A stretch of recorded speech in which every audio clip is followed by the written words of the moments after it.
Olá pessoal, Deus abençoe a todos. Nós estamos vivendo aqui no Brasil um caos político, e que teve proporções e dimensões estratosféricas, de forma que atingiu a saúde, atingiu a educação, atingiu as empresas, que muitas delas fecharam, muitas portas de emprego foram fechadas, muitos chefes de famílias desempregados. Tudo isso por uma má administração do governo.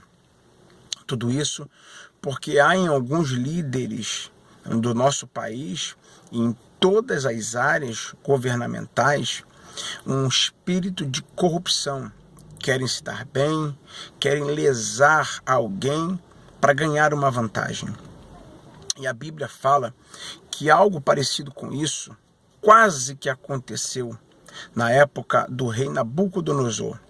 No livro do profeta Daniel, no capítulo 6, a Bíblia vai dizer que este rei Nabucodonosor constituiu 120 sátrapas. Esses sátrapas eram espécies de governadores de província.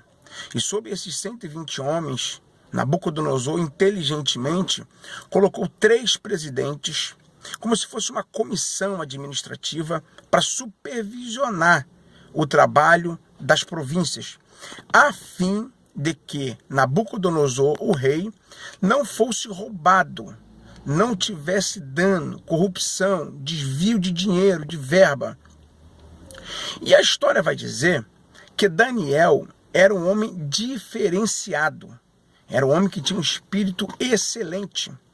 Era ele e mais 2 que eram os supervisores das 120 províncias. Esses outros 2 eram corruptos e queriam roubar o rei. Queriam se unir aos governadores dos estados e saquear o cofre do rei. E sabendo que Daniel não ia compartilhar com a falcatrua, sabendo que Daniel não ia compartilhar, não ia aceitar a propina, o que eles fizeram?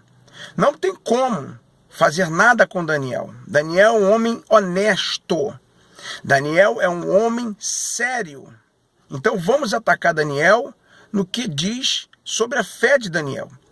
Foram esses 2 presidentes, se reuniram com 120 ladrões das 120 províncias. Olha como é que estava corrompido o governo de Nabucodonosor. Os 120 toparam em tramar, junto com os 2 presidentes, um mal contra Daniel, para retirar Daniel do governo e assim eles puderem roubar o rei. E disseram para o rei: rei, faz uma lei em que nenhum homem possa pedir nada a ninguém a não ser o Senhor, e nem falar com nenhum Deus a não ser o Senhor. O rei gostou, fez a lei, sancionou a lei, mandou para o STF, confirmou tudo. E Daniel, quando soube disso, ele era tão honesto, ele era tão correto, que ele não era correto só com o rei, ele era correto com ele. E ele tinha o hábito de orar 3 vezes durante o dia, na janela de sua casa, virado para Jerusalém. E a lei dizia que se alguém fizesse algo contrário ao que o rei disse, seria posto na cova de leões. E Daniel não pensou 2 vezes. Ele manteve seu padrão espiritual, ele manteve seu padrão moral e continuou a falar com seu Deus. Descobriram que Daniel havia desrespeitado a lei do rei. E o que fizeram? Contaram para o rei: olha aí o Daniel, olha o honesto, olha o homem reto, olha o homem íntegro aí, desrespeitou o Senhor. Diz a Bíblia que o rei ficou triste, porque o rei gostava de Daniel. O rei sabia que Daniel era um homem que ele podia confiar, porque era um homem íntegro e muito honesto. Mas o rei não podia mudar a lei. E Daniel foi colocado na cova dos leões. E antes de Daniel ser posto na cova, o rei disse para ele: Daniel, o Deus a quem você serve, ele vai te livrar.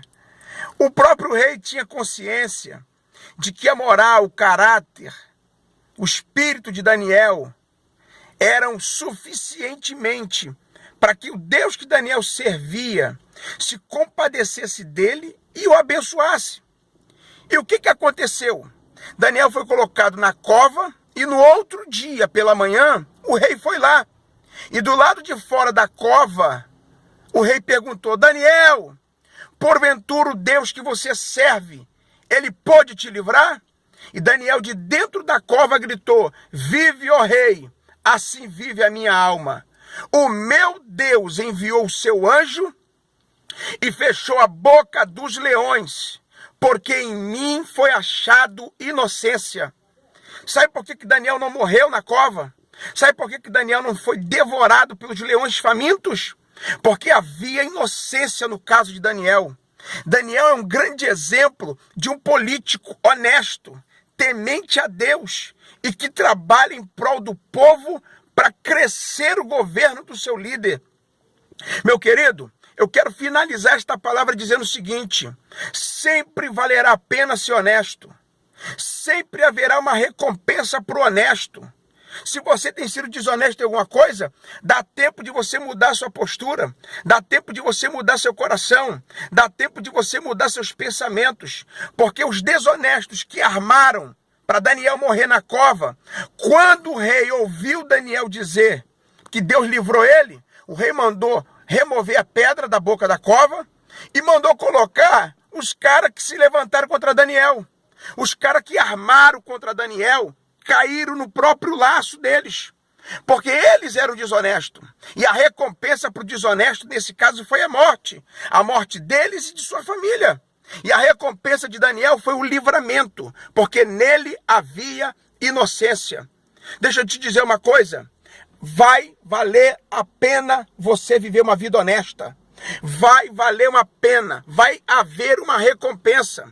Seja honesto, porque ainda que armem contra você, ainda que tramem contra você, o Deus dos céus certamente agirá em teu favor e honrará e recompensará o teu comportamento de honestidade. O Brasil tem muitos exemplos de pessoas desonestas, corruptas ao extremo. Muita gente, quase em todos os setores, na igreja, fora da igreja, no parlamento, fora do parlamento, nas sociedades, nas empresas.